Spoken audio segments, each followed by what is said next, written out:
వెంకటేష్ ఈసారి hit target fix చేసుకున్నారు. Sankranti release అని ముందే అనౌన్స్ చేసిన వెంకటేష్ ఏమాత్రం గురి తప్పకుండా జాగ్రత్త పడుతున్నారు. అందుకే షూటింగ్ ని పరుగులు పెట్టిస్తున్నారు. అంతేకాదు దాదాపుగా సంక్రాంతి రిలీజ్ డేట్ ని కూడా దాదాపు ఫిక్స్ చేసినట్లు తెలుస్తోంది. మరి వెంకటేష్ వచ్చేది చిరంజీవి కంటే ముందా వెనక? వరుసగా ఫ్లాప్లో ఉన్న వెంకటేష్ ఈసారి మాత్రం ఆ ట్రాక్ నుంచి బయటపడడానికి కష్టపడుతున్నారు. అసలే ఈ మధ్య సరిగా ఇన్ టైంలో షూటింగ్స్ ఫినిష్ చేయక రిలీజ్లు పోస్ట్ పోన్ చేసుకుంటున్నాయి చాలా సినిమాలు. అలాంటి టైంలో ఎటువంటి రిలీజ్ రిస్క్ లేకుండా ముందుగా అనుకున్నట్టుగానే సంక్రాంతికి సినిమా రిలీజ్ అయ్యేలా పకడ్బందీ ప్లాన్ చేశారు. లాస్ట్ మంత్ షూటింగ్ స్టార్ట్ చేసి సూపర్ ఫాస్ట్ గా షెడ్యూల్ కంప్లీట్ చేసుకున్న అనిల్ రావిపూడి అండ్ టీం అప్పుడే రెండో షెడ్యూల్ కి రెడీ అవుతున్నారు. ఆగస్టు 9 నుంచి పొలాచిలో జరగబోతున్న షూటింగ్ లో వెంకటేష్ కూడా జాయిన్ అవుతున్నారు.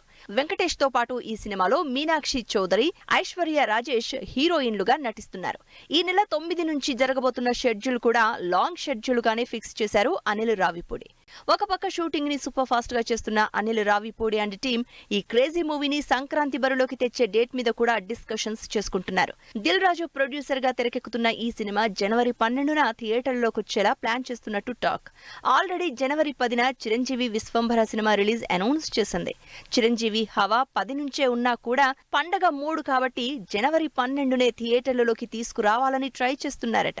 అటు దిల్ రాజుకి ఇటు అనిల్ రావిపూడికి సంక్రాంతి బాగా కలిసొచ్చిన సీజన్ కాబట్టి సంక్రాంతికి ఏ డేట్ లో వచ్చినా మిగిలిన సినిమాలు ఎన్నున్నా ఫ్యామిలీ ఆడియన్స్ మాత్రం మా వెంటే అని ఫుల్ కాన్ఫిడెంట్ గా ఉంది టీం.